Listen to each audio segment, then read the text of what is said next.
On va commencer cette émission avec le portrait. C'est une tradition et il est signé cette semaine Philippe Battaglia. À vous, Philippe. C'est vrai. Cécile Giovannini, c'était à moi que revenait l'honneur de dresser votre portrait aujourd'hui. Seulement voilà, c'est la rentrée. Je reviens d'une plage paradisiaque, ce qui explique mon teint hâlé, et j'avais franchement pas envie de bosser. Du coup, j'ai rien foutu. Voilà, c'est pas personnel, hein, vous m'êtes sympathique, mais bon, la farniente, hein, vous savez ce que c'est. Alors c'est vrai, j'aurais pu faire un truc vite fait, quelque chose de classique, du genre d'origine italo-suisse. Cécile Giovannini est née le 30 août 1986, ce qui fait d'elle une native du signe de la Vierge. Un tempérament aérien, virevoltant, que l'on retrouve dans le caractère de cette artiste peintre et illustratrice diplômée de l'EPAC, l'école d'art contemporain de Saxon. Seulement, voilà, je vous ai dit, la flemme. Alors, je ne l'ai pas fait. Bien sûr, j'aurais pu vanter vos activités, dire que vous travaillez au sein de l'association Avocat Studio, que vous avez cofondée en 2016, que vous voyagez régulièrement dans toute l'Europe pour rencontrer d'autres artistes et échanger avec eux, que votre clientèle internationale va de la musique aux médias en passant par des causes nobles.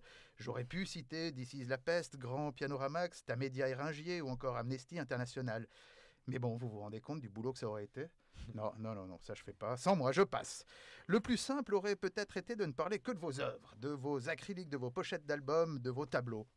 De ces images très colorées, mélangées quelquefois avec un côté sombre, de ces univers fantasmagoriques avec une touche d'enfantin, de ces femmes aux poses lascives, sexy, qui gardent néanmoins le contrôle sur le spectateur, de ces portraits dandy entre rock'n'roll et apocalypse.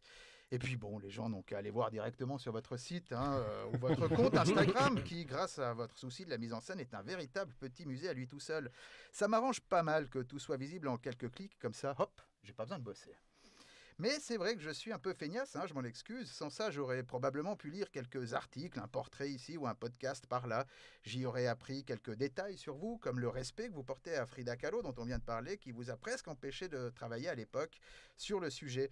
Ou que Corinne Aby est votre parente, puisque vous êtes sa petite nièce.